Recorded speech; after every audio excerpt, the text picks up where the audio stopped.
खुलुमबाय गोजोन फुंबिलि गासै खौरां नायगिरिफोरखौ बरायबाय लोगोसे आंनि बे चेनेलखौ साबस्क्राइब खालामगोन होननानै आं गासै नायगिरिफोरनि सायाव आसा खालामबाय। दानिया फैदो खौरांखौ जागायदिनि। आसामनि बारग' गिबि मन्थ्रि डक्टर हिमन्त बिश्व शर्माया बिटिसिनि गाहाय खुंगिरि हाग्रामा महिलारिनि बिटिआर ओनसोलाव बिजेपिआ हाबफैनो हानायनि हेफाजाब मोननायनि सायाव हाग्रामा महिलारि आरो गासै दैदेनगिरिफोरनो गोसो गोरबोनिफ्राय साबायखर जासिदों।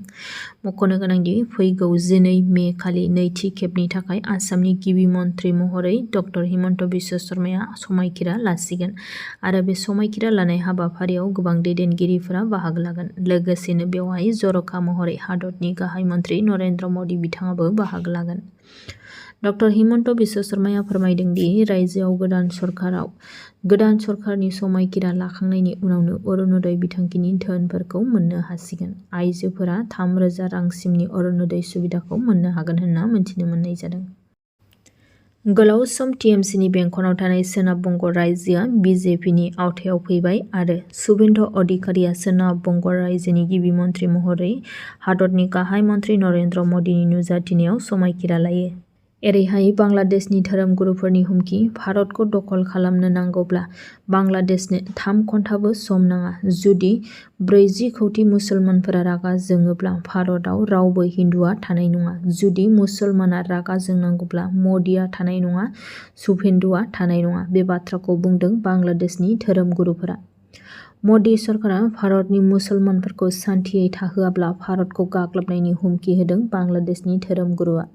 लोगोसेनो गाहाय मन्थ्रि नरेन्द्र मदि, डक्टर हिमन्त बिश्व शर्मा, शुभेन्दु अधिकारी आरो योगी आदित्यनाथ बिथांमोना बांलादेशिनियाव निमाहा बियाब्ला गाग्लोबगोननि हुमखि होदों बांलादेशनि धोरोमगुरुफोरा।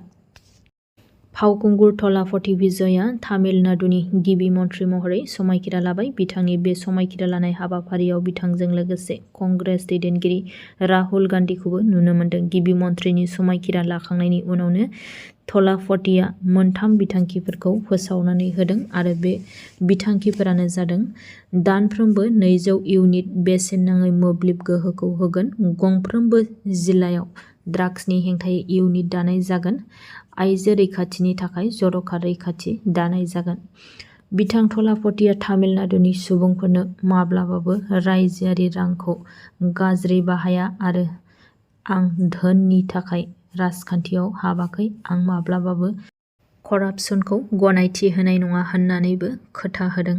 एरैहाय बिथांनि बे समायखिरा लाखांनायनि उनावनो गाहाय मन्थ्रि नरेन्द्र मदिआ एक्स हेन्डेलनि गेजेरजों थलापथिनो गाहाम हामलायथि बावहरदों। नगावनि मरिखलंआव सिखावनि गाग्लोबनायाव गोब्राबै जोखोम जानाय डक्टर रुपरेखा भुसाया थैबाय होनना खौरां मोननाय जादों। गुवाहाटीनि गंसे फाहामसालियाव फाहामथाय होबाय थानाय समावनो बिथाङा रुंसारि जानो गोनां जादों होनना मिथिनो मोननाय जादों।